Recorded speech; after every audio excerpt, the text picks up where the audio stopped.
ಎಲ್ಲರಿಗೂ ನಮಸ್ಕಾರ.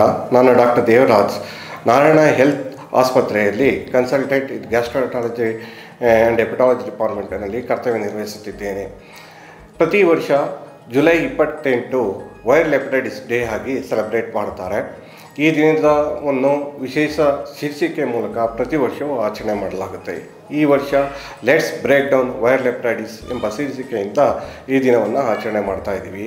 ಈ ವೈರಸ್ ಅಟ್ಯಾಕ್ ಆಗೋದ್ರಿಂದ ಲಿವರ್ ಊತ ಬರ್ತಕ್ಕಂಥದ್ದು, ಇನ್ಫ್ಲಮೇಷನ್ ಆಗ್ತಕ್ಕಂಥದ್ದು, ಡ್ಯಾಮೇಜ್ ಆಗ್ತಾ ಇರುತ್ತೆ. ಕಾಮನ್ ಆಗಿ ಹೆಪಟೈಟಿಸ್ ಬಿ ಮತ್ತು ಸಿ ಕ್ರಾನಿಕ್ ಡಿಸೀಸಸ್ನ ಕಾಸ್ ಮಾಡ್ತವೆ. ಇವನ್ನ ನಾವು ನಿರ್ಮೂಲನೆ ಮಾಡ್ತಕ್ಕಂಥದ್ದು ನಮ್ಮೆಲ್ಲರ ಆದ್ಯ ಕರ್ತವ್ಯವಾಗುತ್ತೆ.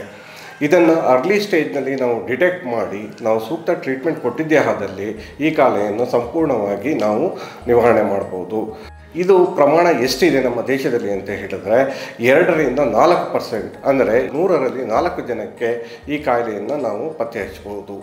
ಇದಕ್ಕೆ ಟ್ರೀಟ್ಮೆಂಟ್ ಎಷ್ಟು ದಿವಸ ತಗೋಬೇಕಾಗುತ್ತೆ ಅಂತ ಹೇಳಿದ್ರೆ 12 ವಾರದಿಂದ 24 ವಾರಗಳವರೆಗೆ ಟ್ರೀಟ್ಮೆಂಟ್ ಕೊಡೋದ್ರಿಂದ ಈ ಕಾಯಿಲೆಯನ್ನು ಕಂಪ್ಲೀಟಾಗಿ ನಾವು ಕ್ಯೂರ್ ಮಾಡ್ಬೋದು.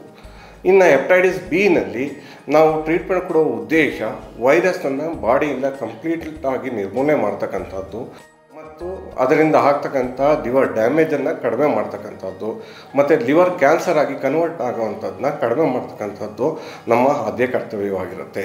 ಇದಕ್ಕಾಗಿ ನಾವು ಎಲ್ಲೆಡೆ ಈ ಕಾಯಿಲೆಯ ಬಗ್ಗೆ ಅವೇರ್ನೆಸ್ನ ಕ್ರಿಯೇಟ್ ಮಾಡೋದಕ್ಕೋಸ್ಕರ ಹೆಪಟೈಟಿಸ್ ಬಿ ಮತ್ತು ಸಿನ ಸ್ಕ್ರೀನ್ ಮಾಡಿಸ್ಕೊಂಡು ನಾವು ಅರ್ಲಿ ಸ್ಟೇಜಲ್ಲಿ ಡಿಟೆಕ್ಟ್ ಮಾಡಿದ್ರೆ ಅದನ್ನು ಕಂಪ್ಲೀಟಾಗಿ ನಿರ್ಮೂಲನೆ ಮಾಡ್ಬೋದು.